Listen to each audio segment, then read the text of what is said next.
Okay, so we are slowly beginning. I would like to welcome all of you to the mini symposium on our psychology program organized by our psychology program. For those of you who don't know me, my name is Ayşe.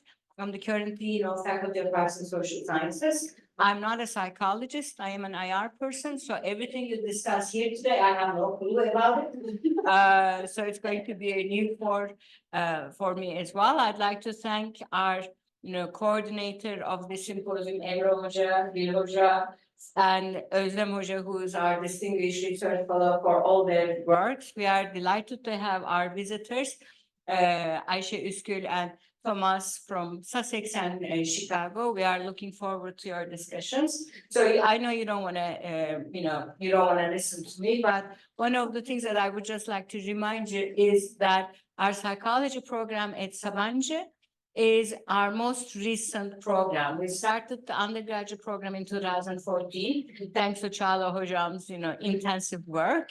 And then the program continued growing substantially with a master's program. And now we have 2 PhD programs as well. And it is, now among the most important psychology programs in Turkey. It's getting recognized internationally as well. So this is a major accomplishment in a period of very few years, only 10 years. And therefore, I'd like to congratulate all our faculty members here who are, with us today. Our most recent participant, our most recent colleague who joined us is Feyza Hoca, who joined the program last summer from Boğaziçi. We have Nilgün Hoca here, and Arzu is, even though she's in the wrong faculty, she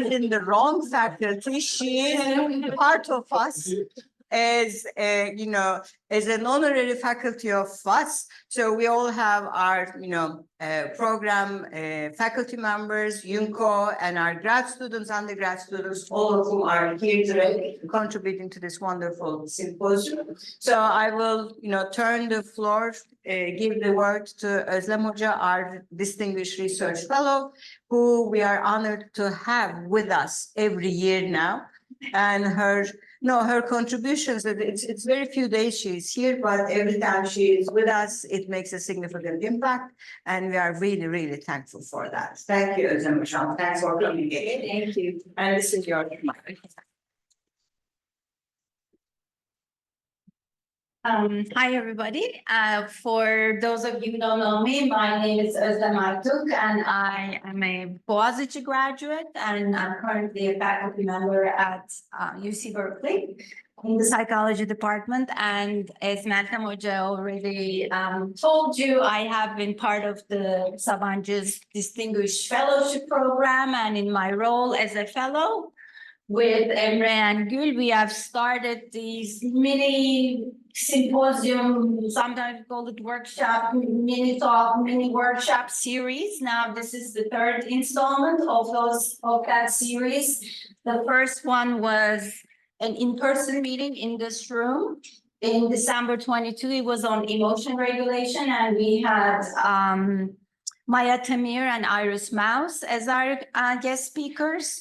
In May 2023, we had a remote session on relationships and health. And our speakers there were Jeffrey Simpson and Amy Gordon.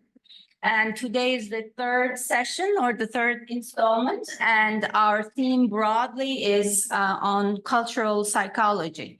And we are honored to have 2 very esteemed scholars who have done important work in this domain. Thomas Talhem.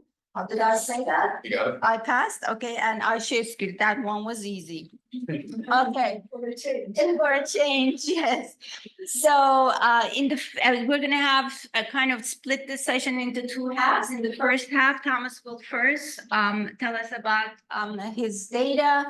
And that'll be 35-40 minutes. We'll have a 5 to 10 minute Q&A, both from the audience and from the from Zoom. I will moderate the Q&A. We'll have a 10-minute break, and then we'll come back and repeat it again with Ayşe.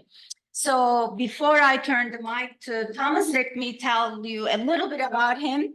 So he's an associate professor of behavioral science at the University of Chicago Booth Business School.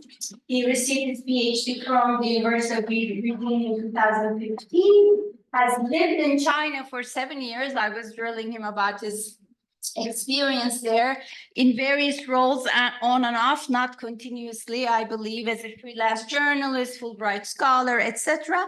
And these experiences were obviously very foundational for his work on the rice theory of culture, which he's really well known for.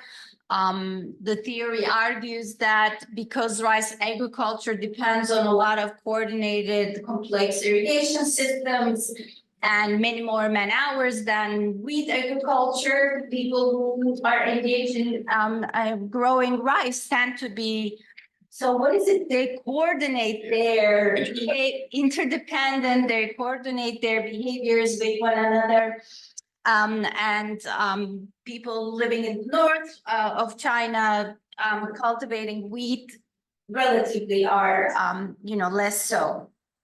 So this work has been published in Science. I'm sure you have all heard about this. Very kind of garnered a lot of attention, both from academic and non-academic circles. But today you're going to be talking about something slightly different, I believe, and which this work I know less about. So without further ado, I leave the stage, and title of talk is Data from 100 Cultures Reveals Collectivism Isn't What People Think It Is.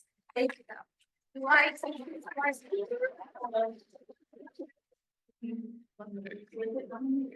This here. All right, is that okay? People online hear me? All right. Okay, so before I begin, thank you for having me here. This is my first time in Turkey, and I'm excited to be here. This project is a huge project that's taken me like over 10 years. I know Ayşe saw a version of this probably 5 years ago. So hopefully it's better than it was then. Because it's taken so long, I thought I would just recognize all the people who helped me collect all the data that you're seeing today, including Arzu, who helped. She was probably one of the first people to collect data on this. Early on in this project. So anyway, I'll thank everybody right here before I get into any of the data.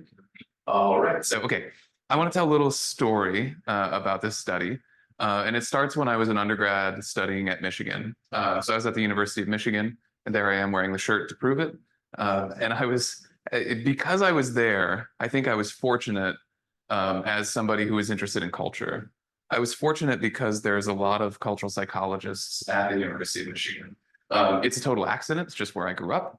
So I was just lucky to bumble into a place where there were all these people who had like all this experience and knowledge about cultural psychology. So I got to learn things while I was there that I wouldn't have been able to learn if I had been training somewhere that didn't have so many cultural psychologists.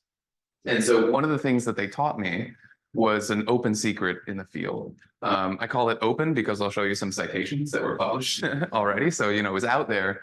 But I call it a secret because I don't think people widely know this, especially not at the time.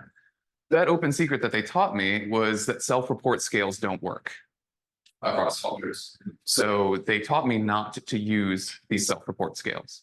And so if you look at, for example, my early rice theory paper, if you look back in that paper, there's like 1 or 2 sentences that probably nobody remembers, but it says I'm specifically not using self-report scales in a study. And it's kind of weird because if you're a psychologist and you want to study something, what's the first step in measuring something? You're a grad student, you want to measure something, what's the first step? You give people a self-report scale, right? Like if you want to measure depression, you give people a depression scale. If you want to measure positive emotion, you give them a positive emotion scale, right? So it's kind of weird that I had this paper with a bunch of different measures in it, none of which are self-report measures of cultural differences. It's kind of weird, right? Well, I did that because of this, okay? Now, what does it mean to not work? Okay, that's kind of a vague notion, right? Let me show you some examples of not work. So here's one, a study by Kai-Ping Peng, Richard Nesbitt at the University of Michigan. They tested people in the US and China on cultural differences in values. And by work, I'm going to compare this to what people think the scales should be finding, okay? So I want to compare it to our expectations. So for example, in one of the values that they tested in this study was independence. So how important is independence to you? And I don't think I need to tell you like what people generally expect there. They tested people in the US and people in China. What country do you think, what culture do you think people are supposed to agree more with independence? You just shout it out. US, right? Like should be the US, right? Like the expectation's obvious and there's the results. Study 2, now it's significant. China is higher, right? Like that seems like a problem. Let's just take another one from their study. Loyalty. Which culture should be higher on loyalty? China, right? There we go. There's study 2. Now it's significant in the other direction, right? So America is higher on loyalty. This seems like a problem, right? In their study, what they did is they took all the values that they looked at and they said, what is the percentage of the time that the cultural difference went in the predicted direction? And what's the percentage of the time that it was in the opposite direction? And it's basically a coin flip, okay? So they could have just flipped a coin and you basically get the same results as that study.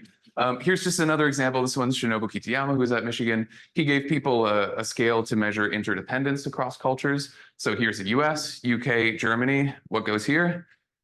Japan, right? So US, #1 out of these 4 countries in interdependence, right? Seems like a problem, okay? Now, there are several meta-analyses on this. Like you might think, well, maybe I'm just cherry picking a few studies that found odd results. Like, no, there are meta-analyses on this, okay? Meta-analyses that are summarizing a bunch of studies showing these peculiar results, right? So here's Steve Heine's meta-analysis on this. 76 studies. The chances that the results show that East Asia is more collectivistic than the US, Canada, Western Europe, no different from flipping a coin. They tried it 76 times and you could just flip a coin, right? That's the problem, okay? So what do you do at that point? So when I was in undergrad, people were sort of puzzling through this problem, right? And thinking about how do we deal with this as a field, right? Like the fundamental tool that we're using doesn't seem to be working, right? So what do we do?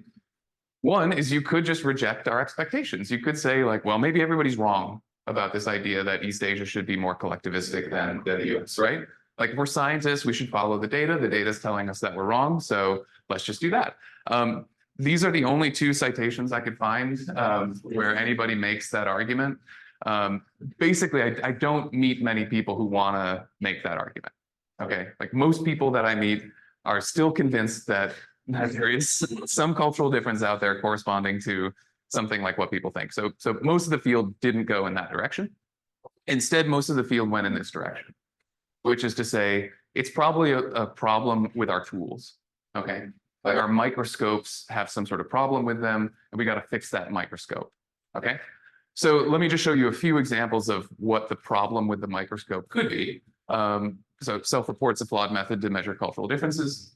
There are a few studies on response styles across cultures. So here, the idea is that people in different cultures have different ways of responding to surveys, and those are messing up our results. So, for example, you could give people a survey, and if they have an acquiescent response style, they just agree to everything. And you could put contradictory statements in there, and they would just agree with both because they're just being nice and agreeable, right? Or you could have like a middle response style where it's like, oh, I don't know, I can't make decisions. I'm just going to stay in the middle. Okay, that's the safe areas. Like, is in the middle. Okay. And if those are different across cultures, then that could mess up our results. Okay, that's one explanation.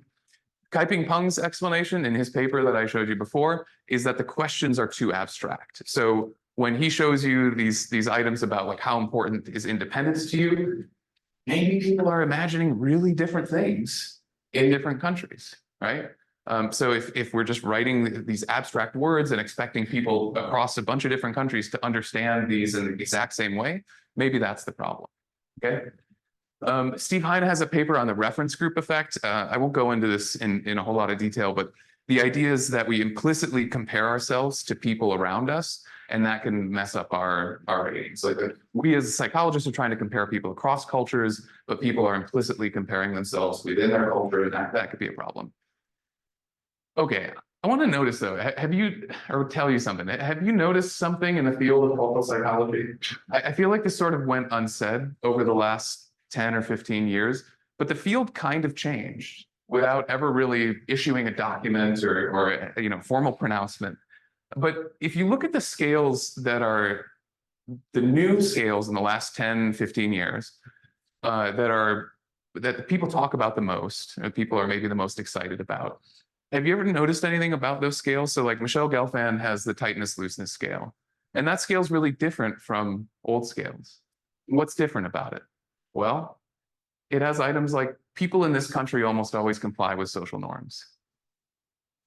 You notice how that's not a self-report, right? They're not asking you about yourself.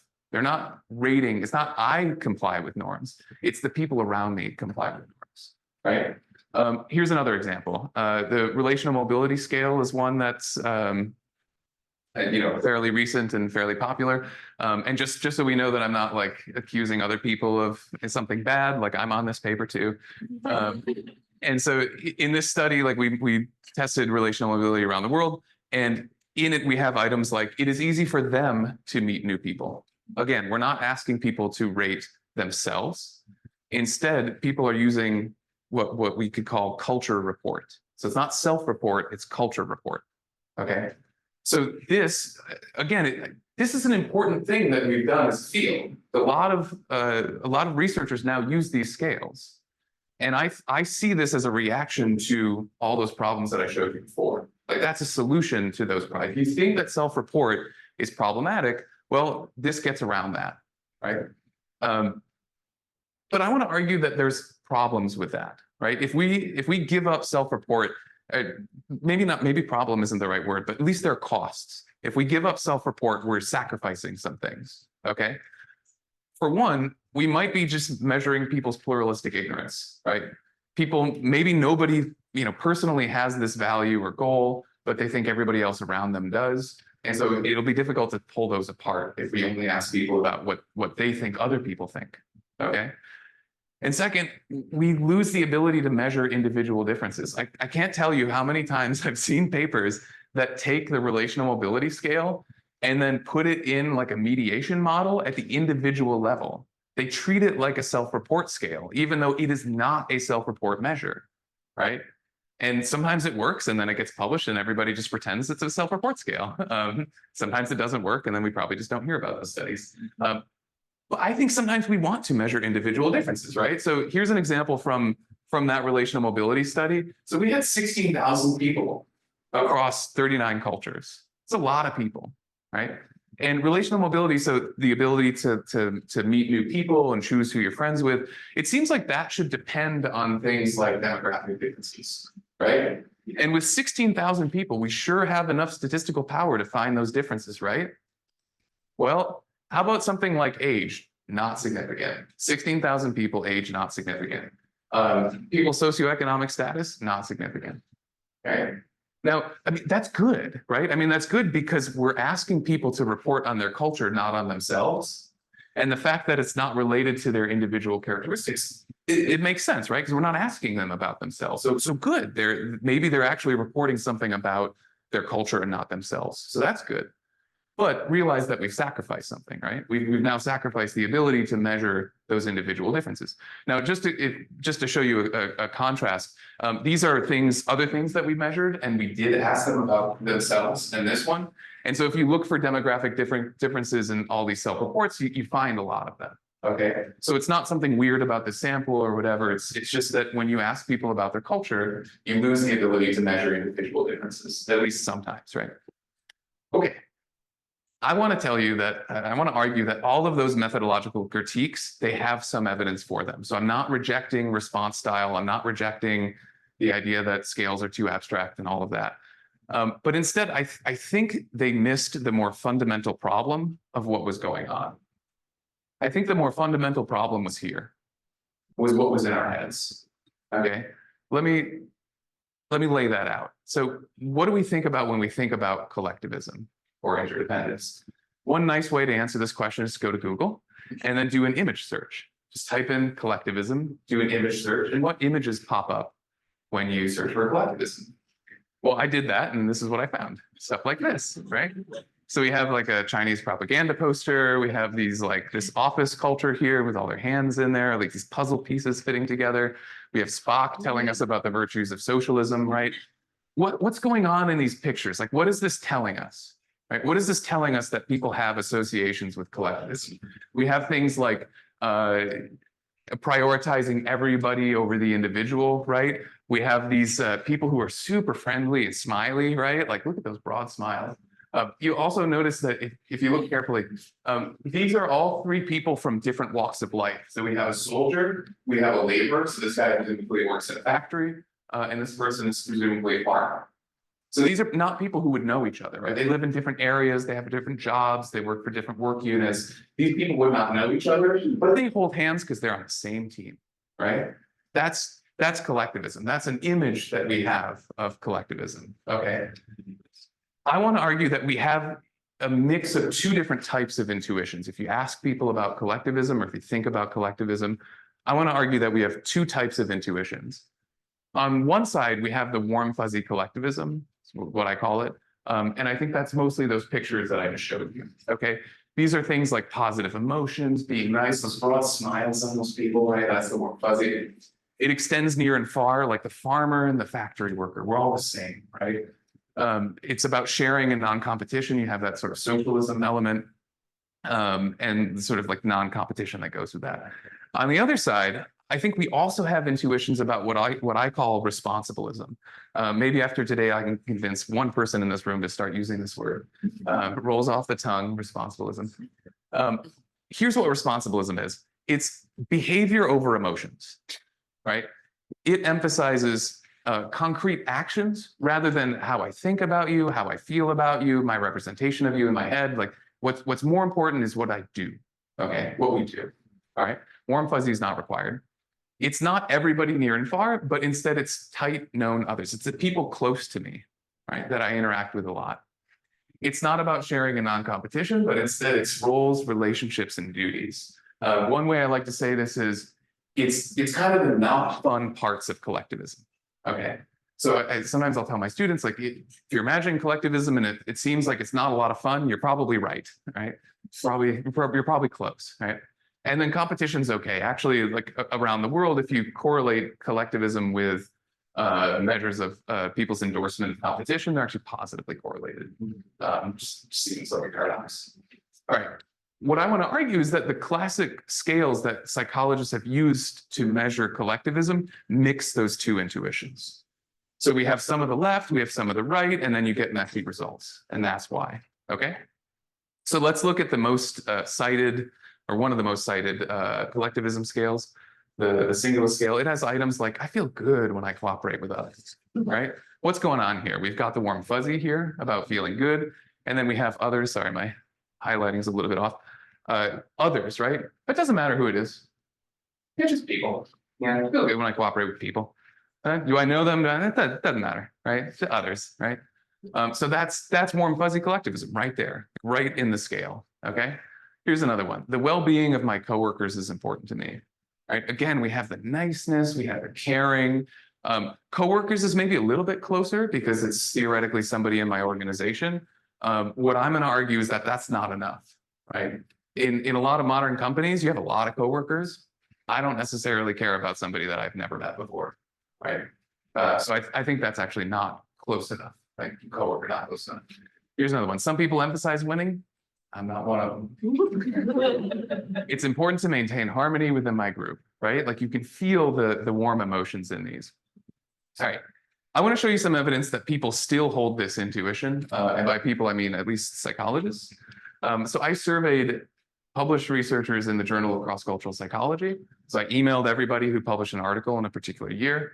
About half grew up in Western countries, 16% in East Asia. And I showed them items like this, and I asked them to guess. I said, I have data on this from China and the US. Please guess which culture you think agreed more with these items. Okay, so the well-being of my coworkers is important to me. What I found first is that a lot of cultural psychologists didn't want to play my game. They knew they were being tested, and like the safe answer is like about equal. So you know, about 60% just didn't want to guess, so that's fine. Don't have to play my game. But of the people who were willing to take a guess, the majority were guessing East Asia, right? So again, warm, fuzzy intuition. Here's the actual survey data from China and the US. It's Americans like that item more, right? Like my MBA students at the University of Chicago, they love that item, right? 5% of people guessed that direction. Okay. I feel good when I cooperate with others. Again, a lot of people don't want to take a guess, but of the people who were willing to take a guess, more people guessed East Asia. As a comparison, I also had my MBA students play this game. Here are their guesses. A little bit less hesitant to play the game, but similar guesses. Here's the actual data. So again, US agreeing more with, I feel good when I cooperate with others. So let me summarize all the guesses of the cultural psychologists on this one graph. And let me orient you. So here on the x-axis, we have people's guesses. So if it's all the way over here, it means 100% of people thought that China would agree more. If it's over here, then it's 100% of people thought Americans would agree more. Okay, so here we have their guesses. On the y-axis, we have the actual survey data. So if it's up there, then it means Americans actually agreed more. That's coincide. And then down below, China actually agreed more. So if people's, here's a sample item. So I often do my own thing is one of the survey items. Almost everybody thought Americans would agree more. They were correct, although the effect size is pretty small, right? So that's just one item. If people's intuitions are correct, we should generally find points around the line like this. When they think Americans are going to agree more, they actually do. When they think that people in China are going to agree more, they actually do. Okay, let's look at the actual data. So if you have these guesses, you would be more accurate to just guess the opposite. Okay, that would be a way of improving your accuracies, to just guess the opposite. Okay. But I argued that we have those two intuitions in our heads, right? What I showed you was intuitions for warm, fuzzy items. But what happens if we ask people about responsibilism items, what I'm calling? So one of the classic scales has this item, we should keep our aging parents with us at home. Guess what? Almost everybody gets that one right? So here's the actual data. 95% of people guess this right, whether it's the cultural psychologists or whether it's my MBA students. People get this one right. So if we ask people about type specific relationships, behaviors and duties in those relationships, people get those right. So I'm not saying that our intuitions are all wrong, it's just half of them are wrong, right? The warm fuzzy half is wrong, the responsibilistic ones, those ones are right, okay? I want to say I'm not the first person to say this is not Thomas's theory. Like you can go through the history of social and cultural psychology and you can find lots of people who say similar things to what I said today. I'll just say, I'm less Luke Skywalker going in and blowing up the Death Star. I'm a little bit more like Johnny Appleseed, who did not invent the apple. He just tried to convince more people to eat the apple and grow the apple. As just two examples, so Harry Triandis back in the 90s, he has a line basically saying, if you're going to be a stranger, you'd rather be a stranger in an individualistic culture, right? So he's got an idea of like that, very similar.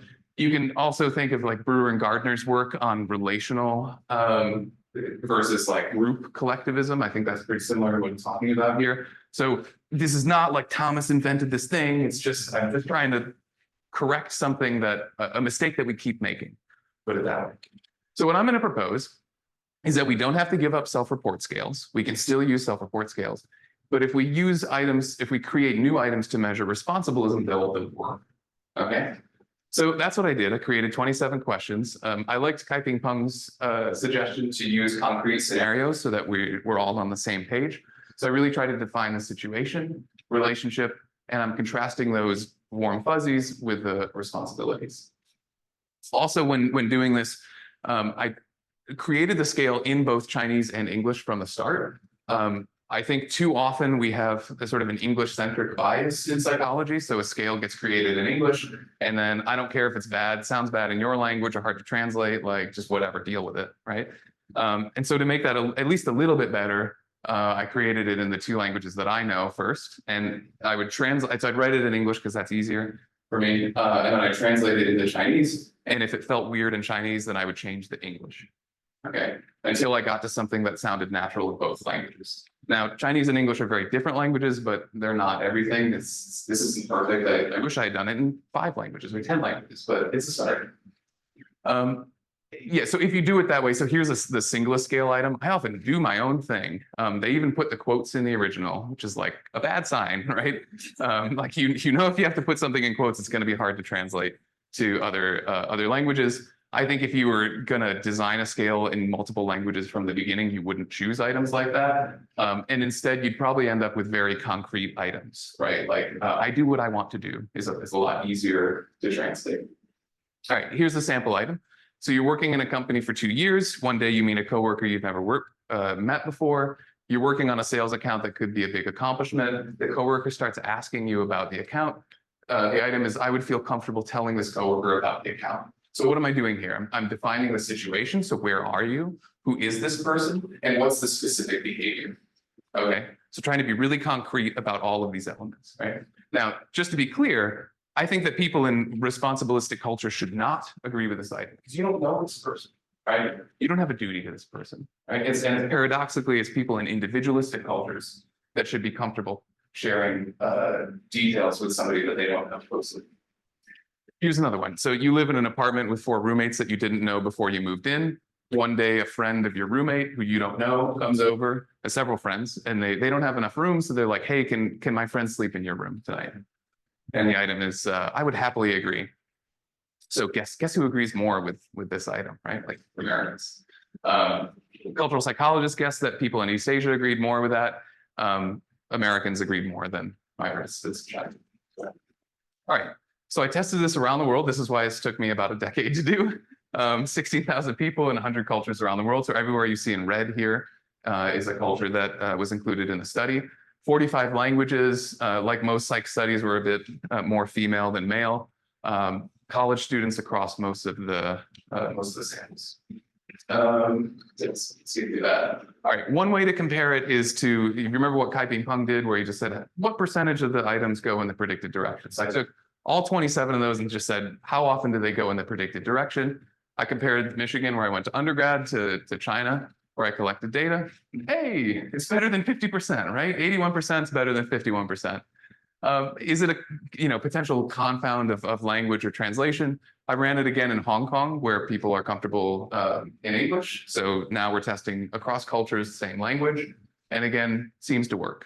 Okay, so hey, we can get something that kind of works. All right, let's zoom out now.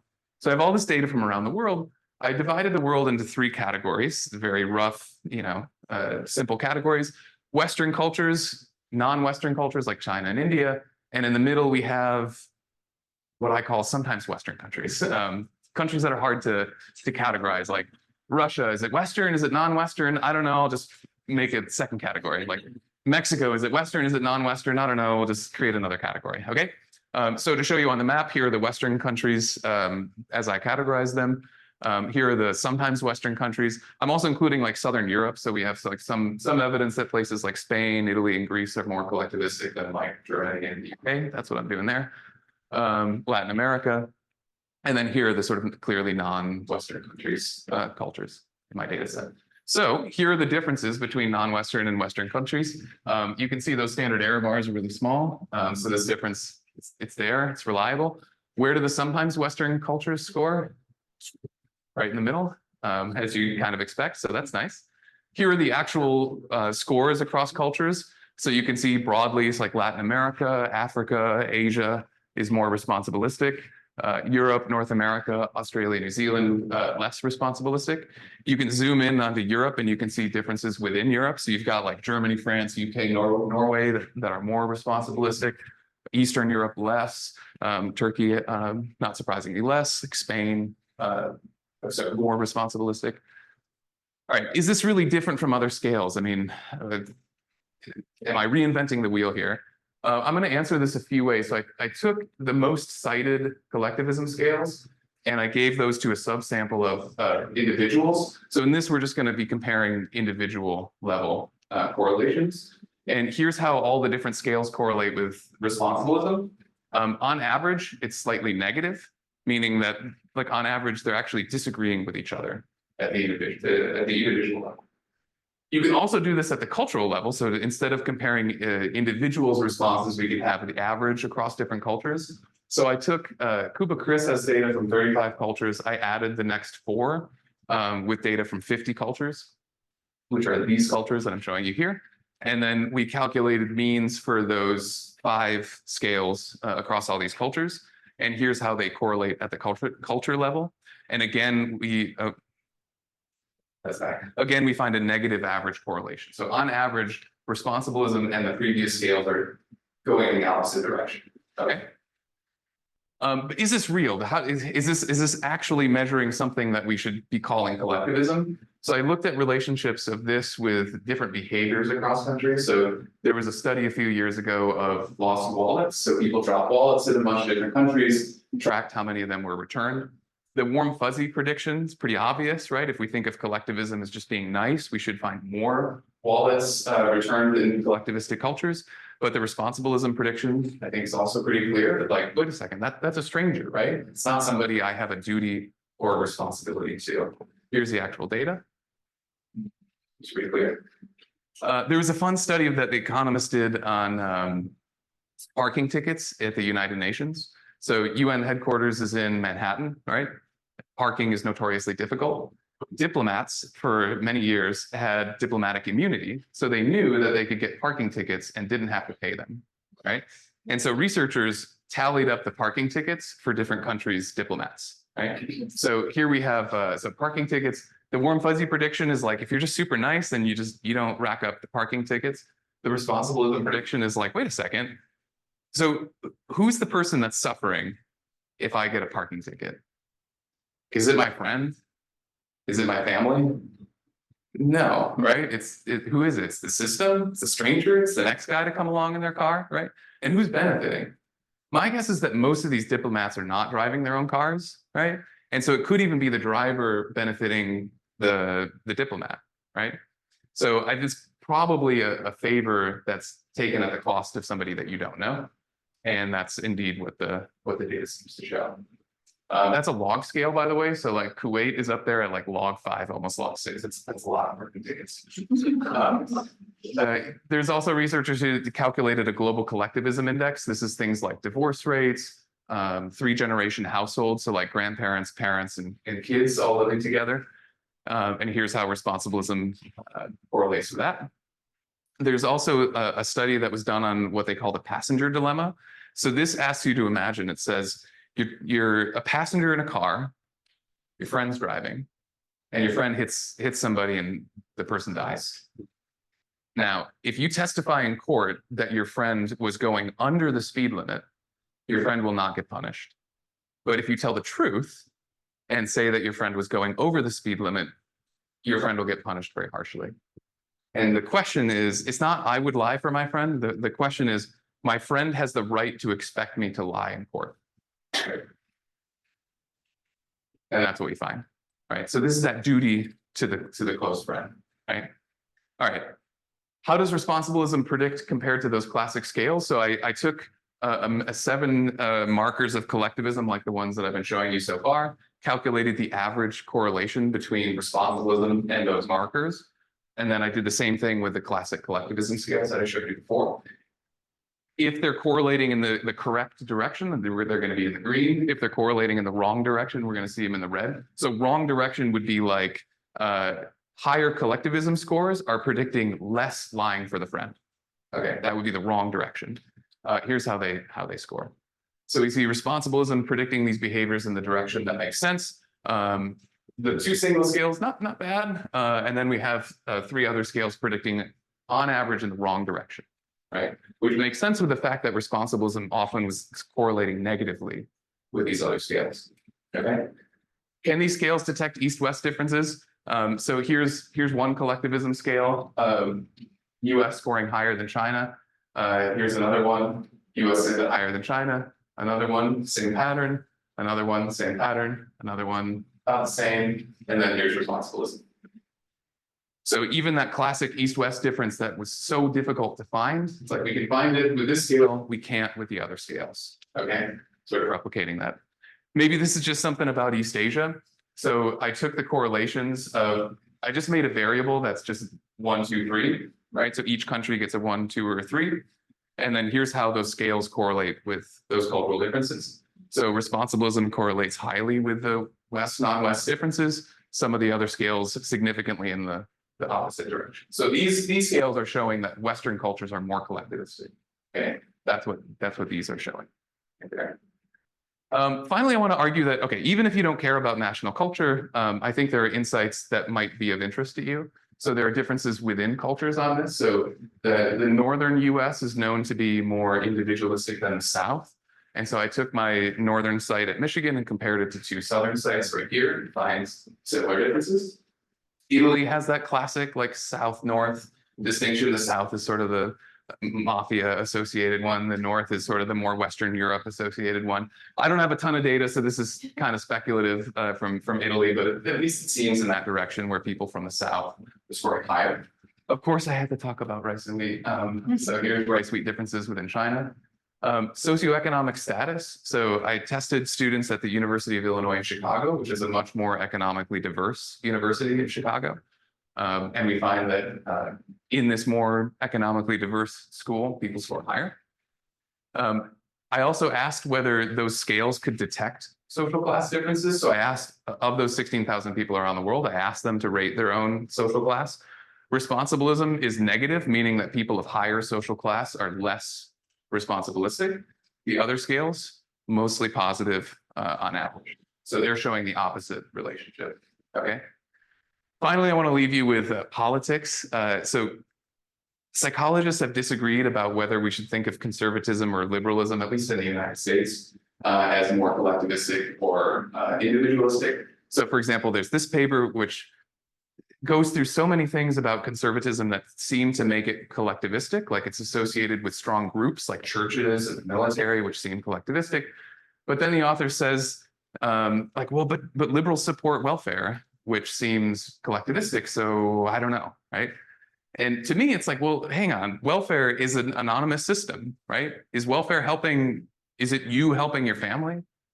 Is welfare helping you helping your friend? No, right? It's an anonymous system that helps people equally, right? Based on abstract criteria, right? That actually sounds like individualism to me, right? Paradoxically. So I think we should think of liberals as individualistic and conservatives as responsibilistic, and that's what we find around the world.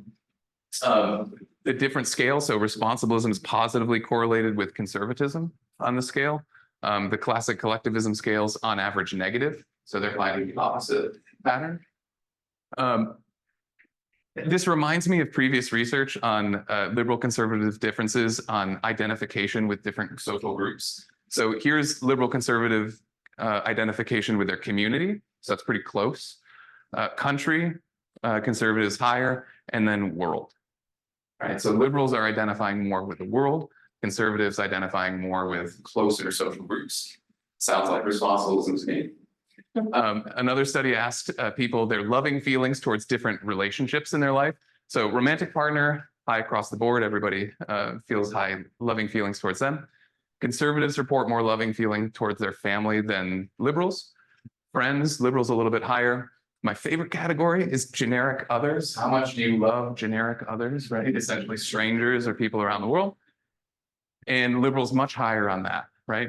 And if you compare the bars, liberals are essentially telling us that they love generic others more than they love their family.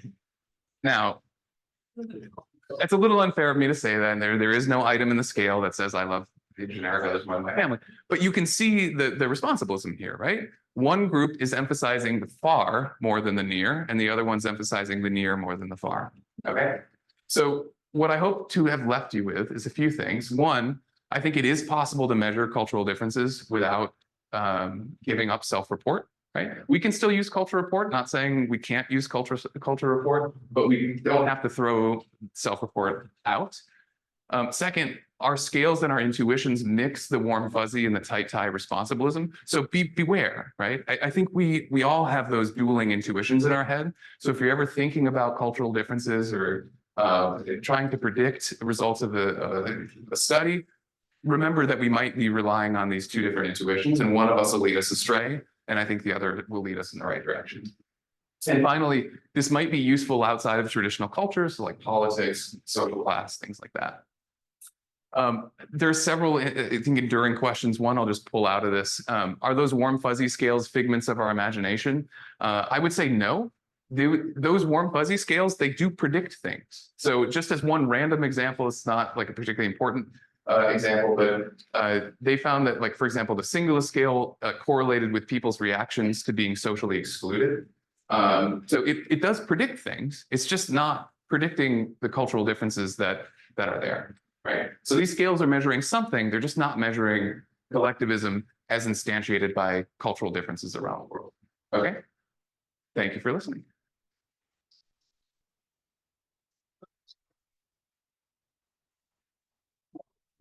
I think we're okay on time? Great. So we have time for a few questions. So there is a question in the Q&A. It's whether there are gender differences.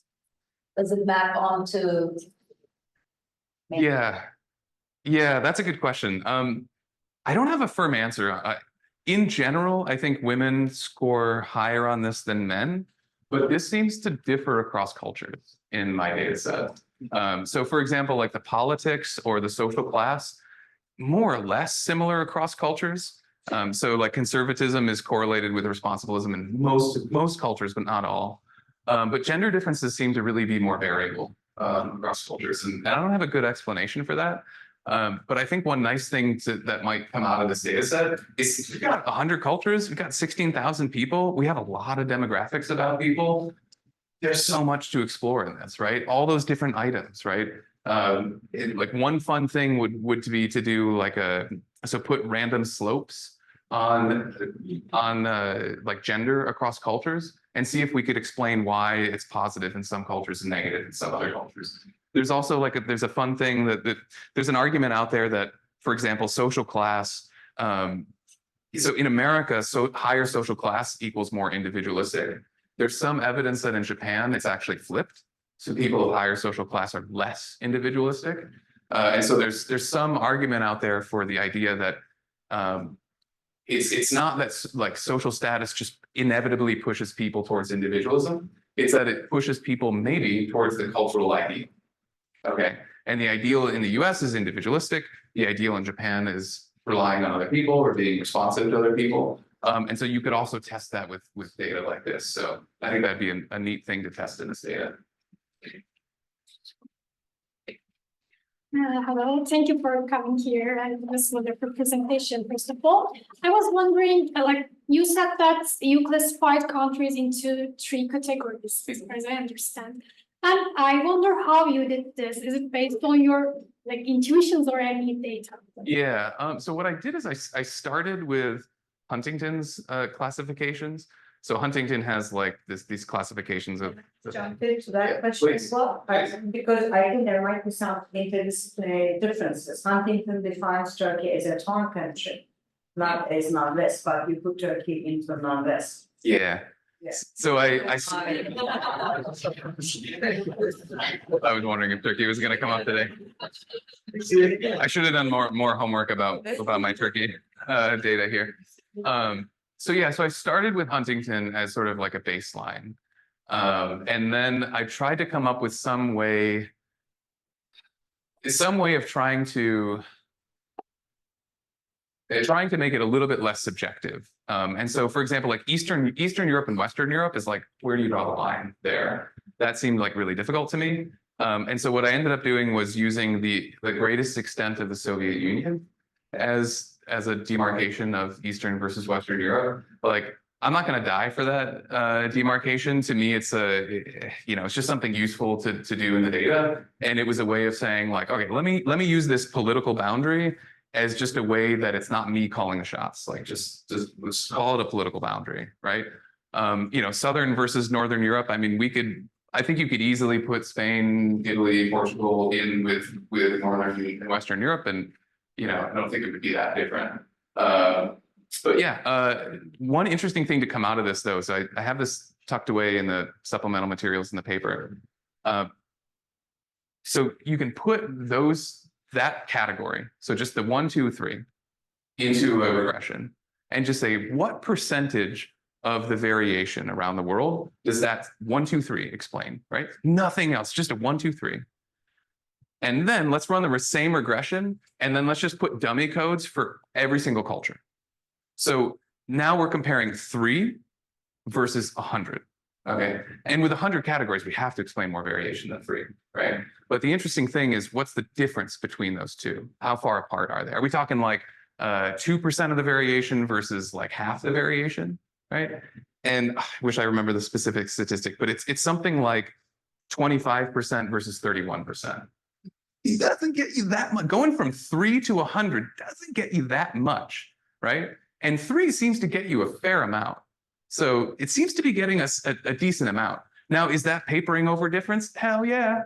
Like, there's a lot of differences there that's not covering, right? Like all of South America, it's just the same, right? Oh, and South America is also the same as all the Caribbean countries. And like, yeah, obviously there's a lot of like mixture in there. So like, if you personally don't like that categorization, don't use it, right? Like I think none of the conclusions that I have here depend on you liking that categorization, right? I think what's much more important than that is to say, does this scale predict behaviors that are plausibly related to collectivism? And none of that depends on any of this, right? So if you don't like those categorizations, then don't use them. Yeah.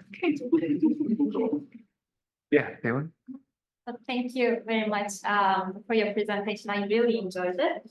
I hope I make sense, but your presentation flowed from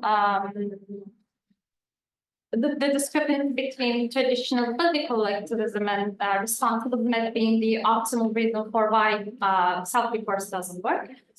You also defined responsibilism being in responsibilism, behavior is coming prior to the emotions response. So I wondered whether in behavioral scales, the fundamental difference between collectivism and responsibility, is it apparent in behavioral scales? And my second question is it more apparent in behavioral scales than like they are in the self-report scales?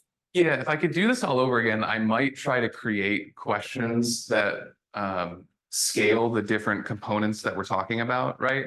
So I have like defining the situation, defining the relationship, I have duties, things like that. And it'd be neat to create items that hit one of those, or just this one, or just that one, and like move them all like sliders. Because what I'm doing in the scale is I'm sort of hitting like, I think this matters, so I'm going to turn that up to 100. I think this matters, so I'm going to turn that up to 100. And this matters, I'm going to turn that up to 100, rather than just isolating each one. So if I could do it all over again, I'd probably try to do that. But in the classic collectivism scales that I showed you, there are some that actually kind of, I think, fit those different niches quite well. So like Susan Cross's scale, one of the neat things about her scale is that I want to say all or almost all the items use the words close relationships or something like that, like close friends or close relationships, right? And so like, I mean, maybe that's not as good as parents, because parents is like super concrete, but at least close relationships is like, it's not others, right? It's not people, it's close relationships, right? And so her scale, I think, does really well in the defining who it is. But then the items are mostly what I would call warm fuzzies, where they're like, my relationships are an important like window into who I am, right? And it's sort of like, it's like how you feel about yourself and your identity, which are like, to me, fuzzies and not really like concrete behaviors that I'm doing for other people. And so if you remember the correlations in there, so like hers is negative with mine. And so it seems like her scale is suggesting that even if the only thing that we change is specifying the relationship, it's still not enough, right? We need to also add in, I think, like something about duties, responsibilities, stuff like that. Yeah, and then you could also say like, well, what if we like don't specify who it is, but then it's about like duties and stuff like that. So I don't know how to answer that. Yeah. One more question Sure. from Zoom. So any ideas on whether and how responsibilism may impact cognitive style? I was thinking like, abstract, concrete. Yeah. Prevention. Yeah, great question. I think there's a lot more we could do with this data set.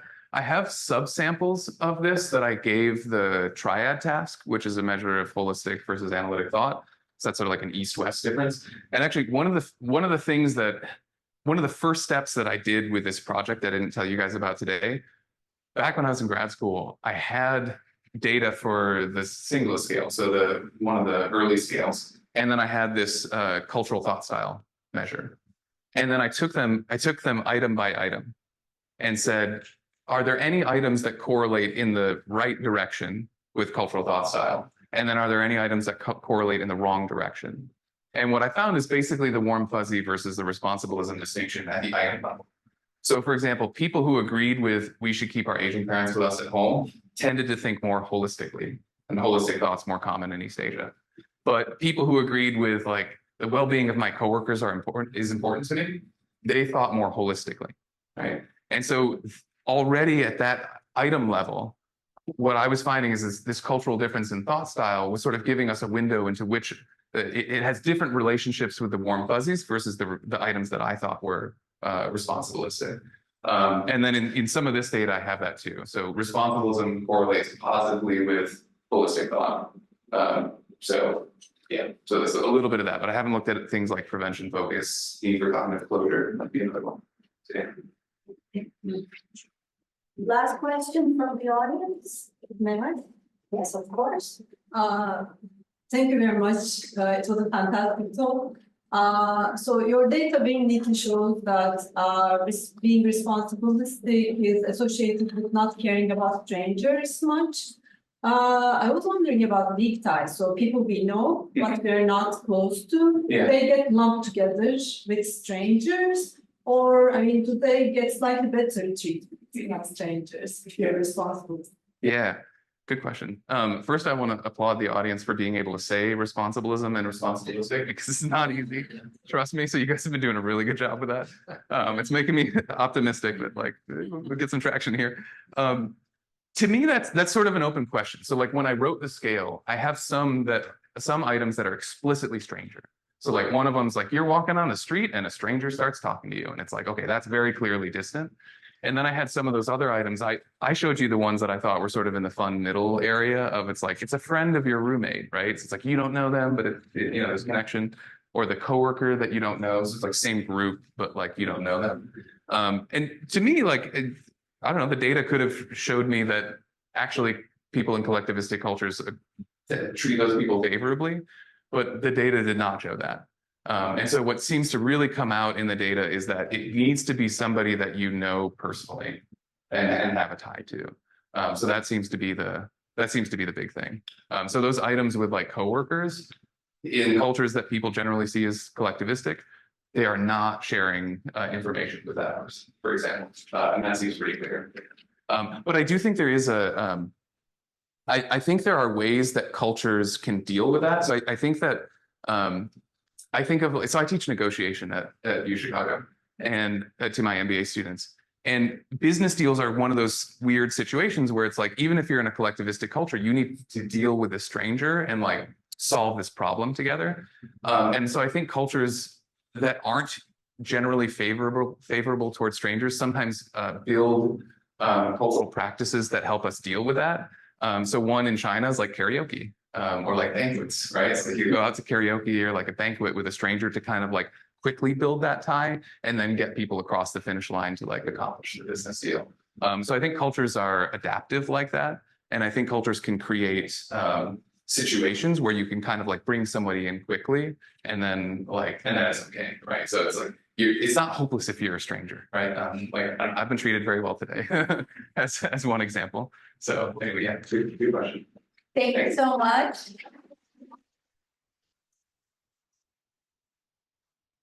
We have a 10-minute break and then we'll resume. Okay, so welcome to the second half of our mini symposium where we're gonna welcome Ayşe Üskül, who's a professor of social and cultural psychology at the University of Sussex since 2022. And she received her PhD from the York University in 2004, and we overlapped at Boğaziçi for 2 years. So I knew her from her childhood. Got her PhD from Toronto, Canada, and then did a postdoc at the University of Michigan, Ann Arbor. And Ayşe's research in broad strokes centers around the role of culture and socio-ecological mechanisms in the concept of the self, interpersonal relationships, cognitive processes, etc. She's really well known for her work on socioeconomic basis of interdependence and the effect of culture on health behavior. She's the co-chief editor of the European Review of Social Psychology and the president of the psychology section of the British Science Association. She's received two very important awards in recent years, the Victoria Award from the European Association of Social Psychology and the Shapiro Diversity and Inclusion Award from SPSP. And the focus of Ayşe's research in more recent years has been on the cultural conceptions of honor and the role of honor in social interactional processes and how they may differ across cultures. And I think she's going to give us some highlights of that work today during her presentation. So without further ado, Ayşe, the floor is yours. And honor and Mediterranean society.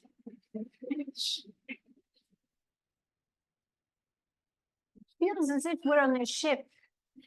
There's this like waves. Do you hear the background noise, or is this going to go? Oh, it started to. Okay, yeah. So there was this association with water. Okay. Okay, great. Well, thank you very much for the invitation, and then Özlem, especially for also being super flexible in getting my travel rearranged this week. So I'm really happy that I was actually able to make it today. Thank you all very much for coming. So I would like to share with you some data that we've been collecting for the last 5 years or so as part of an ERC project, which I designed to specifically focus on the Mediterranean societies, of which we know so little. And I'm also giving some insights as to where Mediterranean societies fall when it comes to the comparisons that we have known about for a while, which is East Asia versus the West. So really over the past 30 years or so, I think cultural psychologists have established pretty convincingly that all sorts of psychological processes that we have been thinking to be universal are actually not universal. They are quite culturally variant, and Thomas has given lots of examples of that in his talk.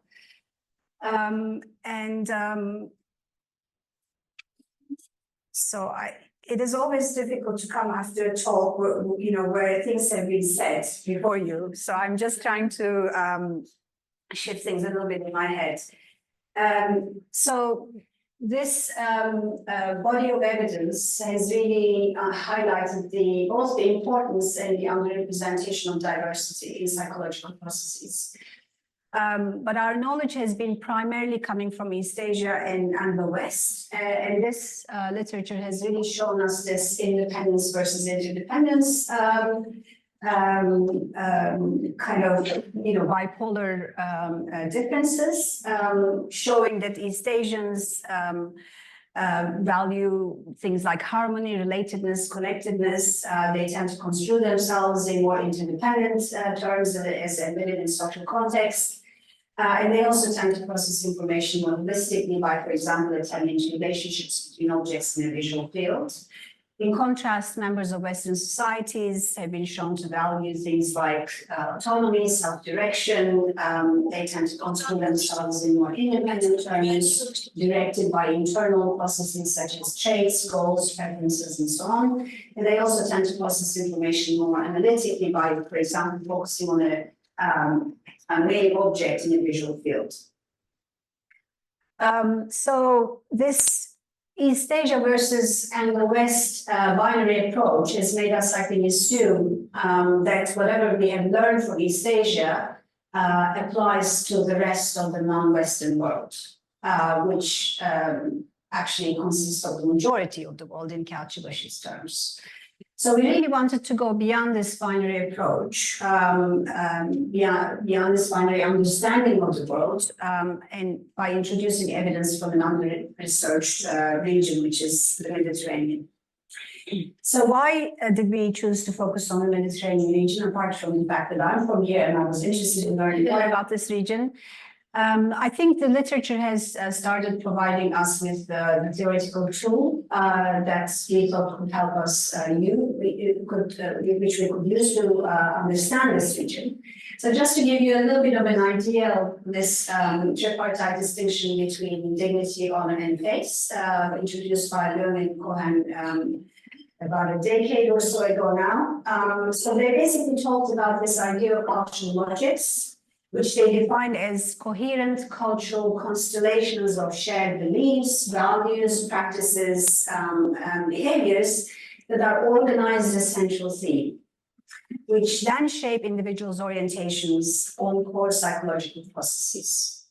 So they distinguish between dignity, honor, and face, and from previous research, we know that cultural logical face tends to operate more heavily among East Asian societies.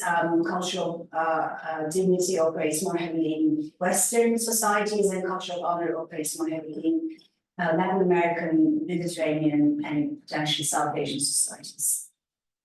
So you can see some of the differences that this three-way distinction gives us to think about different parts of the world. But I think one important tool that this theoretical framework has given us is to start thinking about the differences that we might see within this, collectivistic body of non-Western worlds, right? So could there be actually some differences in what we have been assuming to be collectivistic, the ways in which people actually could be interdependent or function collectivistically? So two points about this table here is that it, for example, states that individuals in face and honor cultures might reach interdependence through humility and deference in East Asian face cultures, but through assertiveness and competitiveness in honor cultures. Okay, so the end goal might be the same, but how they get there might actually differ. This framework also refers to differences in sources of self-valuation. So where do we get the value of myself, either external or internal? And they say in the face cultures, it is more external, whereas in other cultures, it's both internal and external.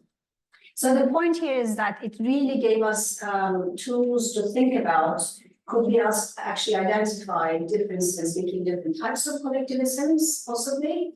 Or is there more variation within this non-Western world that we have not investigated yet?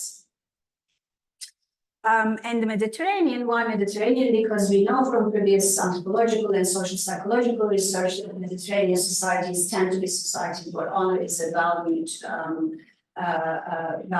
phenomenon, construct, which drives a lot of social behavior. So really, we started out by asking how interdependent, or are they interdependent, members of Mediterranean honor cultures, and how do they compare to members of East Asian face and Anglo-Western dignity cultures. But just to give you also an idea, this is a theoretical framework, and it hasn't really been investigated empirically frequently. So we actually also don't know whether Anglo-Western societies are dignity cultures and East Asian societies are face cultures. So even that is something that was left to establish empirically.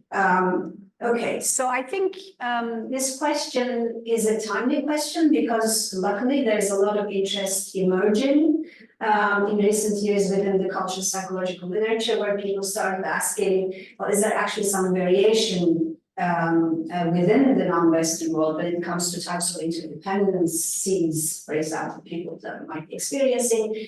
Or, for example, Alvaro and colleagues talked about self-assertive interdependence in the Arab region. So there is interdependence, but these people also tend to think of themselves in an inflated way. So there's some element of independence combined with other elements of interdependence. Salvador and colleagues talked about emotionally expressive interdependence. Again, There's interdependence, but there's a lot of emotional expression coming through, when it comes to anger, pride, and all sorts of different emotions in Latin America. And Kirsten and colleagues talked about independent selves in Latin America. So it's not just this, this happy pool of super interdependent people that we see outside of the West. So we did our research primarily around the Mediterranean, gathering data from Spain, Italy, Greece, Turkey, Lebanon, and Egypt.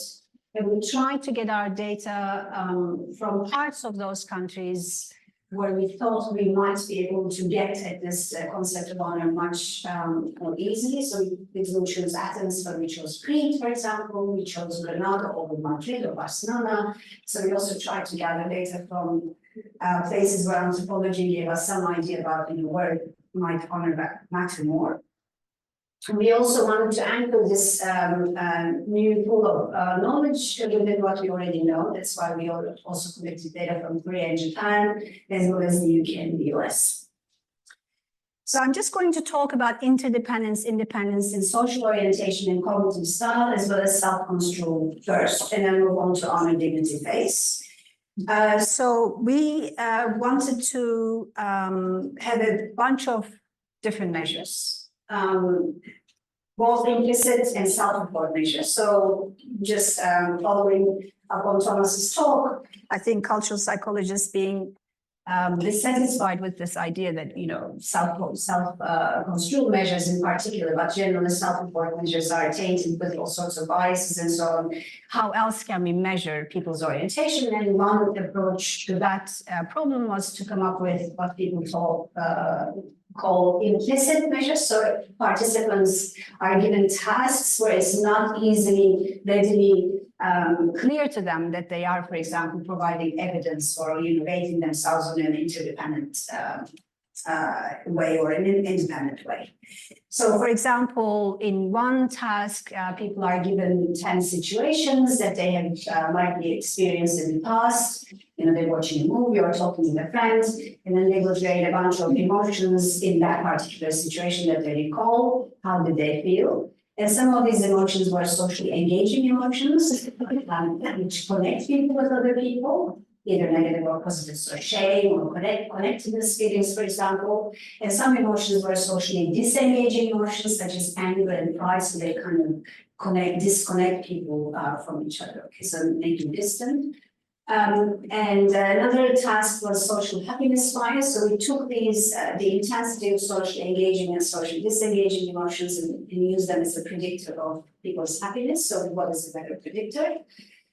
We gave them the iOS inclusion of in the self scale with lots of different targets, and calculated feelings of closeness to in-group members versus feelings of closeness to out-group members.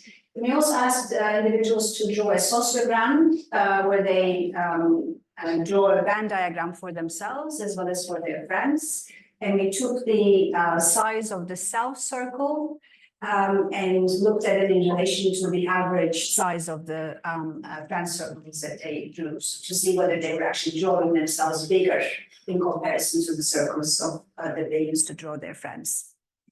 And what we know from the literature is that a stronger interdependent social orientation is typically associated with having a tendency to experience socially engaging emotions over socially disengaging emotions. So you're more likely to experience shame and closeness and so on over anger and pride. And also you have, if you're interdependent, your happiness is more, better predicted by the intensity of these socially engaging emotions. Again, if you're interdependent, you feel closer to in-group members over out-group members, and you also tend to draw others bigger than yourself in a sociogram task. We also had measures of cognitive style. So these are all measures that others have been using for a while. None of this is ours. We had a task that measured the situational attribution bias to see whether people attributed the reasons of different situations to situational versus dispositional factors. We used a triad task that Thomas talked about earlier, where we wanted to see whether people tend to categorize objects in more relational or categorical ways. So, for example, in this example, you would say, you know, which 2 out of 3 go together. So that's the question. If you say cow and the chicken go together, you're thinking they're both animals, they belong to the same category. So that would be a categorical response, or if you could say the cow eats the grass, and we're thinking about objects in relational terms, so then that would be a relational way of responding. We also had another task where we gave participants 22 pieces of information related to a murder case and asked them to indicate which ones they considered as relevant to solving the case. And that's about understanding to the extent to which people take contextual information into account when they're trying to attribute reasons to the behavior, you know, like why did this happen, which information do I need to solve the case. And an outside-in task is participants indicated the extent to which they tend to take a first person versus a third person perspective when they recall their past events. Okay, so that's, you know, are you remembering things as if you're watching a movie and you're there in the movie, or are you actually remembering that as if you know you're looking from yourself to the you know outside, so you're actually not in the movie and you're remembering the rest of the situation that doesn't include you. And again, a holistic or an interdependent cognitive style will be associated with making more situational attributions over dispositional attributions, taking more contextual information into account, categorizing objects on the basis of their relationships, like the cow eating the grass, and taking a third person perspective over a first person perspective. We had a few other measures, but you know, if I chose to do everything here, we would probably be here for an hour. So, okay, and also I started with having lots of graphs, and then I decided I'm not going to do this because it was just going to be too overwhelming. So I'm just going to summarize the results across these 8 different implicit tasks, measuring social orientation and cognitive style. So first of all, just to look at pairwise differences, starting with East Asia versus Anglo-West, because this is almost allowed. And for the most part, we find what others have shown. So the East Asian participants showed a stronger interdependence across these different tasks when compared with Anglo-Western participants, so 6 out of 8. East Asian participants also showed greater interdependence compared to Mediterranean participants in 4 out of 8 tasks. On 2, they didn't differ, and on the other 2, Mediterranean participants were more interdependent. And the Mediterranean participants were much more like the Anglo-Westerners, if you see the number of gray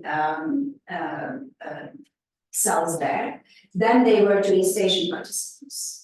Okay, in 3 out of 8 tasks, and the Westerners actually were more interdependent compared with Mediterraneans. Okay, so we don't really have this.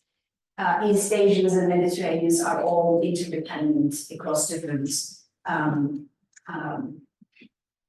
implicit tasks. So this is an explicit measure, right? So this is a self-construal measure by my colleague Virginie Niels at the University of Sussex. It is I think we chose to use this one because this scale was developed cross-culturally, taking into account input from lots of researchers around the world. And it's also a bipolar scale, which is one way in which to combat some of the response style biases in self-report scales. And it also covers different aspects of life. Okay, so there are 8 different dimensions to this scale. So it doesn't give you just one independent or one interdependent score, but it actually gives you a much more kind of fine-grained understanding of how individuals define themselves independently or interdependently across different domains of life. So you can see some of the examples, the 8 dimensions here and some example items. Okay, so these are the 8 dimensions of that scale. And the higher the ratings, the more interdependent a person defines him or herself. And the lower the ratings, the more independent they define themselves. And 0 is basically, neither independent or interdependent.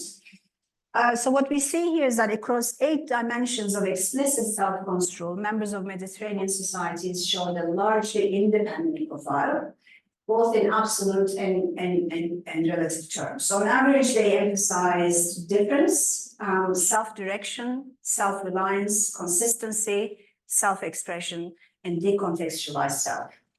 So they were higher, significantly higher on these compared to both East Asian and Anglo-Western societies, okay? And on 2, so these are Connection to others and commitment to others, they scored again significantly higher than the members of both Anglo-Western and East Asian societies. Okay, so across the board, we see a more independent profile than an interdependent profile, but there are elements, life domains, if you wish, 2 of them on which they scored more interdependently. So what we see here is that East Asian samples, as one would expect, are largely more interdependent than Anglo-Western samples, so we nicely replicate previous work. But East Asian samples are also largely more interdependent than Mediterranean samples. And in fact, Mediterranean samples were much more like the Anglo-Westerns than East Asians. so that gives us some evidence for lack of a uniform pattern of interdependency across 2 regions of the majority world. Of course, there's Africa, there's South Asia, there's Eastern Europe, there's Latin America, none of which is covered here. But we zoom in to different regions And we actually start identifying that we're not talking about this kind of one big non-Western world that can be treated the same. So of course, I mean, the Mediterranean region is highly diverse itself. Right, so there are different religious groups, linguistic groups, ethnic groups, and they live in societies that are very different from each other in terms of economic development and so on. So we also managed to zoom into this big Mediterranean region, big non-Western and big Mediterranean. So these are still very big regions. So we created subgroups within this Mediterranean region using some ways of creating subgroups according to a bunch of sociologists.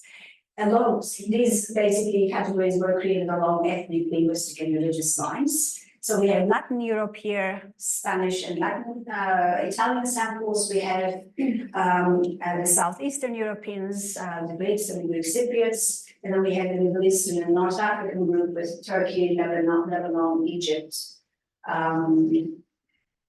And I think we had Turkish Cypriots in this data as well, so I don't remember. Okay, so what we're basically seeing, this is a forest plot. So the gray line in the middle indicates no difference between groups. Okay. And the red dots represent the 2-way comparisons between the 3 Mediterranean subgroups. And the Blue dots represent the 2-way comparisons between East Asian, Mediterranean, and Anglo-Western groups. And what is important here is that the blue dots are much farther apart, which means they're they're less similar to each other or more different from each other compared to the red dots that are closer to the gray line. Okay, which is an indication that the subgroups within the Mediterranean region are much more like each other when they are compared to these 3 big world region comparisons that we made. Okay, so there's something about the Mediterraneans that make them similar to each other. By the way, just a cautionary note here. I didn't start this research, but with an aim to come up with a simplified narrative about a Mediterranean regional identity. I think anthropologists ditched this idea probably 3-4 decades ago. So I'm not here to kind of revive that. But the whole idea is to basically put the Mediterranean region on the map of psychological knowledge and increase the representation of this group of people. I think this is really important for our science. But I think it is important that this is, this region is way, less like the East Asia and also not so much like, like Anglo-West. But the Latin Europeans, the Southeastern Europeans, and the Middle Eastern and North Africans are much more like each other than they are similar to the other two world regions, which I just said. Okay. So far, what I have shown you is basically mean differences, right? And there is only one way in which we can understand different world regions. I think another question that we need to start asking more frequently, some of us have been doing this for a while, what functions does stronger independence in the Mediterranean region serve? So they might be more independent, but perhaps this independence actually serves some sort of an interdependence, right? That is quite possible. So this was an afterthought. We did not start our research with this question in mind, but we were quite shocked actually to see that the Mediterraneans were so independent. Why so? And also inspired by Alvaro and colleagues' research, where they're talking about assertive interdependence. Maybe the assertiveness aspect that they refer to might have something to do, might be in the service of some sort of interdependence. So we happened to have a well-being measure in our study, and that measure had two items that focused on social well-being, asking individuals to rate or to indicate how satisfied they are with personal relationships and feeling part of their community. So an indication of social well-being, we basically predicted the social well-being index, average of two items, with social orientation measures and self-control measures, okay?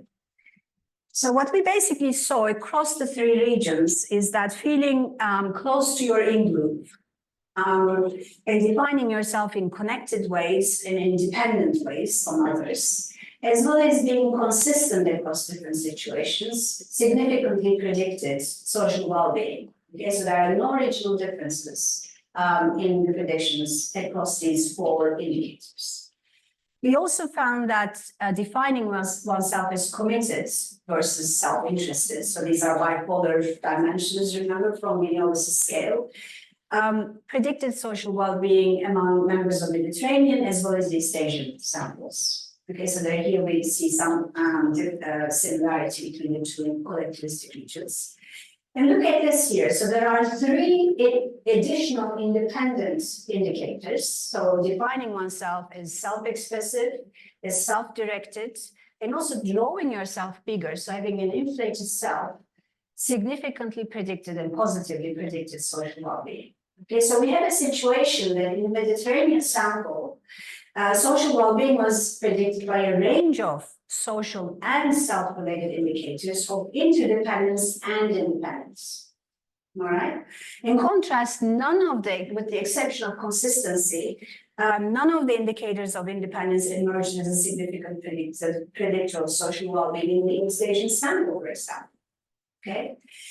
So this pattern emerging from the Mediterranean region suggests that seemingly independent ways of construing oneself may have functions that support social inclusion, remembering the items of social well-being, and arguably interdependence. So perhaps, you know, being self-directed or expressing yourself in social situations might eventually serve your relationships or somehow put you somewhere on the social hierarchy.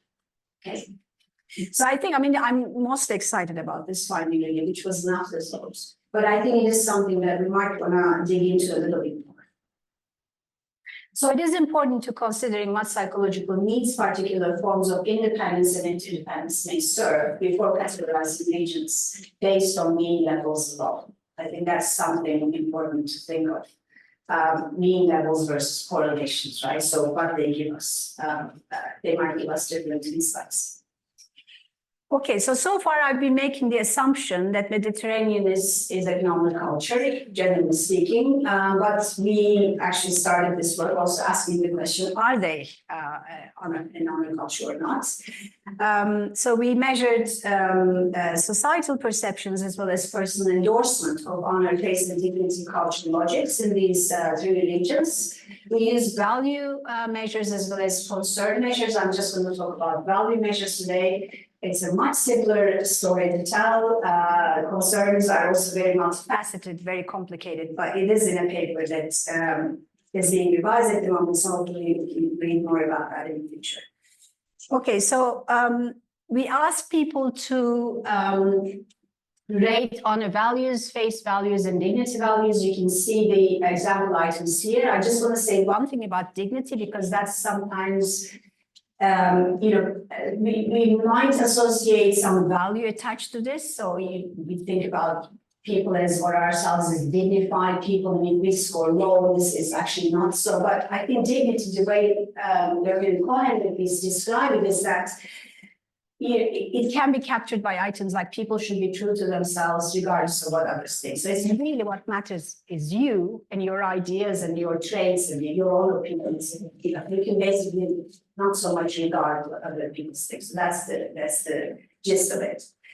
So just again, also building on Thomas's talk, we had two ways of asking them to rate these items. How much do you agree or disagree with these statements? So that's self-endorsement. How much would most people in your society agree or disagree with the following statements? Okay, so we're also trying to capture this what we call intersubjective culture. So how we think our, others in our society score on those things. Okay, so with dignity,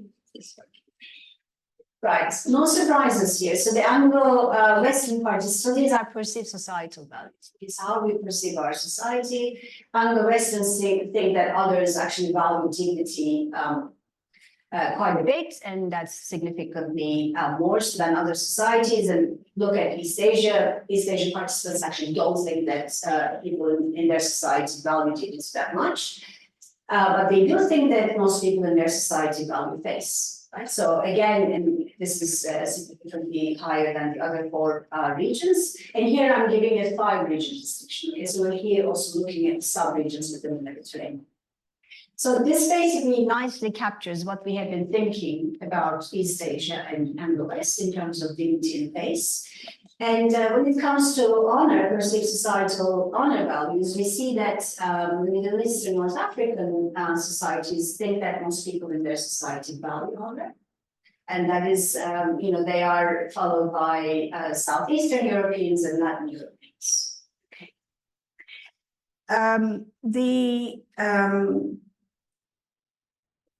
Pattern with personal endorsements of dignity, face, and honor values is similar, but also different. So again, the Western participants value dignity the most. But when it comes to face, despite the East Asians saying, well, most people in my society value face, when it comes to asking, well, how much do you value it, they're actually right down here. It is the Middle Eastern and North Africans that value face more than the other four regions. And again, we replicate the perceived societal honor value pattern with personally endorsed honor scores here, where Middle Easterners and North Africans can say, well, I actually value honor more, and they do so more than the other four regions. But they're always there's a pattern that is the MENA, the Middle Eastern North Africans are here, followed by Southeastern Europeans, followed by Latin Europeans, and Latin Europeans rarely differ actually from the Anglo-Western face or East Asians when it comes to honor. Okay, so you might have noticed or not, but these are data with popularly called young adults, my students. So we wanted to replicate this pattern, or we wanted to see whether this pattern will replicate with the general population. So we went ahead and collected data from the general population using survey companies and so on. And basically, we have data only on honor values in this study. We did not measure dignity or face, because when you start paying, then you need to start thinking about the number of items that you can include. So here we have a slightly bigger sample of countries. So we had Tunisia, which we didn't have in the previous study. We have Canada, yeah, I think these are the two editions in this data set. And in other data sets that I'm not presenting today, we also have Morocco, and so we're trying to capture more countries in the Mediterranean as we go ahead. Okay, and again, what we see here, so these are perceived societal honor values, and again, you see that participants in the Middle East and North African region think that most people in their society value honor quite strongly, and more so than in the other four regions. And we see the same thing for personally endorsed values as well. So at the very least, I hope that these results will help people to think about where they would like to choose their sample if they want to study others. At the very least, so this gives us an insight what it's really about. So, well, I rarely give data.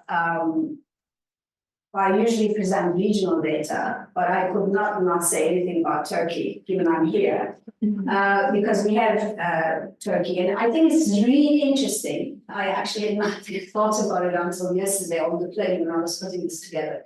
So here we see perceived societal undervalues from the student data.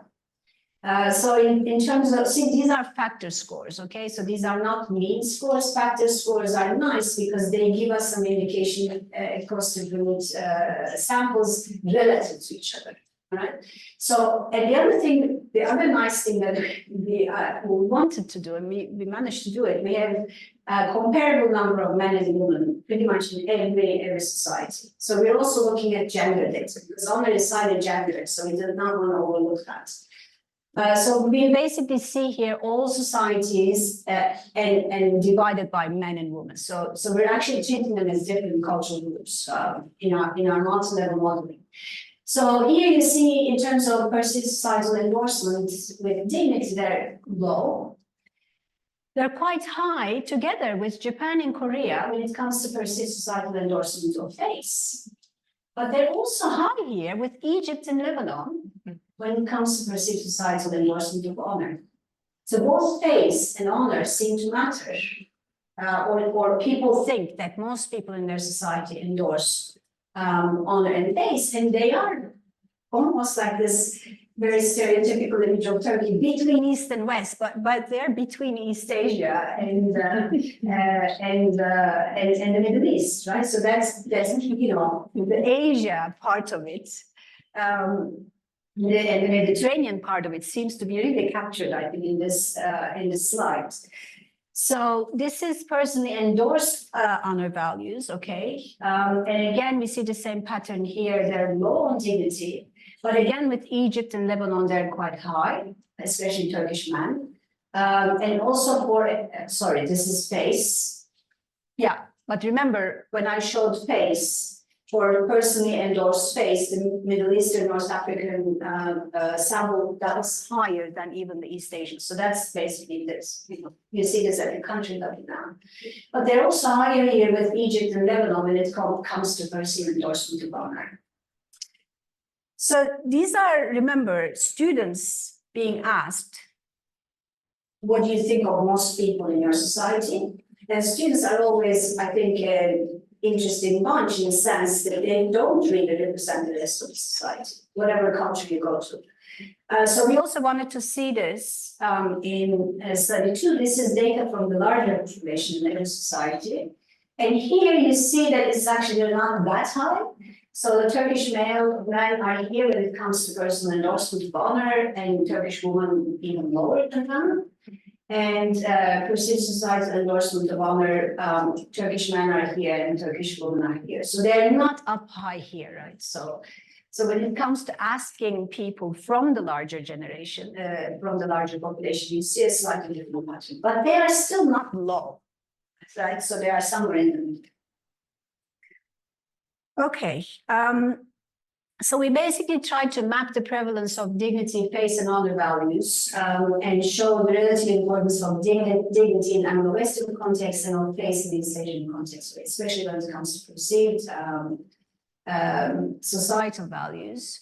And honor values were most prevalent in samples located farther east and south within the Mediterranean region. Okay. So this might make you think, well, aren't Italians or Spanish honor-oriented? I mean, there's huge data from Patricia Rodriguez Mosquera, for example, where she worked as Dutch versus Spanish, so that, you know, showing that honor motive. So I just want to, again, add a cautionary note here. Most of this understanding comes from mean levels. And we also find in other work that we have been doing, including some studies where Arzu was part, we do not always find the expected mean differences between groups, but when it comes to what honor does to other social and psychological outcomes, that's where that you see the impact of it. So something people not scoring high on something doesn't mean that doesn't have actually any guidance role in people's social behavior. So these tend to be sometimes two different things. So we also challenge the idea of uniform honor cultures by revealing sub-regional differences in the Mediterranean regions. Okay, not all Mediterranean societies are the same. Cultural differences were more pronounced in societal perceptions of values in one society. In personal endorsements, it was a little bit messier. Okay, so people perhaps they were much more, it might be stereotypical, it might be real, we don't know, but their perceptions of their society seems to be going along with the academic expectations at least. Okay, right. How much time do I have left? Please start. You don't. You're just so taken by my talk. It's as soon as possible. As soon as, oh my God, okay. Okay, I'll try to keep this possible. So, okay, the other interesting question for us was, okay, we might know, right, honor matters or faith matters or dignity matters, but honor for now, this is where my interest lies. Does knowing that honor is valued more or less in certain world regions actually help us understand other psychological processes? So, for example, independence, interdependence, or collectivism and individualism have been used as an underlying mechanism, right? So that makes us more pro-social, or that makes us more responsible, or that makes us more active, right? So does honor make us do anything? Is it an underlying factor? Is it an underlying mechanism when it comes to understanding regional or cultural differences in social psychological processes? So we had some theoretical kind of hunch for this, which I'm not going to go into because obviously I don't have much time. But in two outcomes that we had included in this study, there might be more which we might not have included. But basically, we found that perceived societal honor values explain group differences in tendencies to experience disengaging, socially disengaging over socially engaging functions. And they also helped us understand group differences in whether situations were remembered from the third person versus the first person perspective. So this is basically the figure of this. So here we see Mediterranean societies versus other, okay, the other two groups, Anglo-West and East Asians not together. So Mediterraneans perceive their societies to value honor more, and that in turn is associated with them experiencing disengaging emotions such as anger and pride more intensely than socially engaging emotions such as shame and connectedness. So when we run an orthogonal contrast with Anglo-Western versus East Asians, honor values do absolutely nothing. So for that comparison, honor values is not a significant mediator. And the same thing happens when it comes to third-person perspective taking. So I think this somehow makes sense to me. A bit post-hoc, I have to acknowledge. We did have a hunch about this, which is in the paper. So I think this tells us, because one is a third-person perspective taking is an interdependent cognitive mechanism. Okay, so you see yourself as if somebody else is looking at you, which might help you monitor your own behavior and regulate and so on. And the other one is actually feeling emotions such as anger and pride more intensely than other connecting, socially engaging emotions, which might help you to get some status on this very unstable social hierarchy that tends to exist in many honor cultures. So again, we're finding this in honor culture basically being a significant mediator for an independent and an interdependent outcome. Right. So it's really very fascinating and very different to how we have been thinking about cultural differences. Okay, so the summary, the interesting thing, Thomas, is I think this connects to what you said earlier. We don't find personally endorsed honor values acting as a significant mediator. And I think this Actually goes hand in hand with how Leung and Cohen operation conceptualized cultural logics, because cultural logics are not necessarily things that we own. These are the constellations of cultural practices and behaviors and institutions and so on that seem to define how we live and where we live. Okay, so if I think that most people in my society value X, that is likely to influence my behavior or be associated with my behavior, even if I don't endorse that. Okay, so I think that is An important finding. and a lot of other people find that intersubjective cultural measures predict certain social psychological behaviors better than internalized values or attitudes or traits, for example. Okay, So I'll just give you some take-home points before I end. So the Mediterranean region has a unique Combination of independent and interdependent tendencies. So there's no one story that defines this region or clear story. And if you like less, come to our project. Studying honor helps us make sense of cultural variation in particular psychological tendencies, which I think is the first time this, we have shown this, and I think there's a lot of promise. And for us, we should be asking what more psychological tendencies, what more cultural variation in psychological tendencies can honor actually explain. in cultural environments and logics. And here I'm referring to perceived societal prevalence of values, can foster ways of being, relating, and behaving that are culturally specific, even if we don't endorse them ourselves. And again, I would like to end by saying, let's be cautious against developing and relying on new clear-cut categories to describe cultural variation. Again, this is not the goal of this work, but just really to highlight further cultural variation. And so amazing group of people I've been working with in this project, and without them, this could not have been really produced, and it is still ongoing. We have 2 more years to go, and hopefully more data to come. And thank you for your attention. And here are some papers that you could maybe look up to read more about some of these findings that I presented today. Thank you.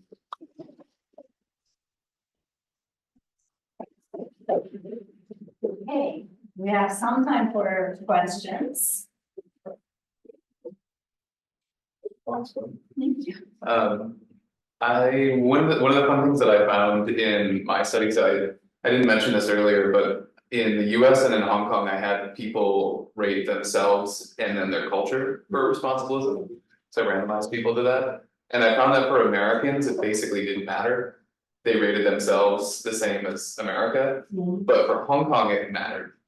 There was more of a discrepancy. And I wonder if that's something that you've looked at in your data. It's like, I don't know if you can see that as individualism. It's like, yeah, other people are like whatever I am, other people probably are. Yeah. And it's nice that you have like enough data from more cultures where you both have self and culture, and like maybe that in and of itself is an interesting variable. Like, what's the discrepancy? So we looked at the correlation between the Yeah. ratings that are highly correlated. We have not necessarily looked at it. Well, are there cultural differences in the correlations. but overall, when you look at it Overall, there's like 0.8, 0.9 Wow, yeah. across the board. But I'll look, Yeah. but I'll dig into that data to see whether there are any group differences in level of populations. Yeah. But overall, it doesn't seem to be that way. Just one quick question. The last slide you showed us with the visual perspective taken, was that young adults only? This one? That one, young adult data, was this? This is the young adult data. Do we at all know what they recall, really kind of events they recall? So this one Is a task from Goods and Cohen.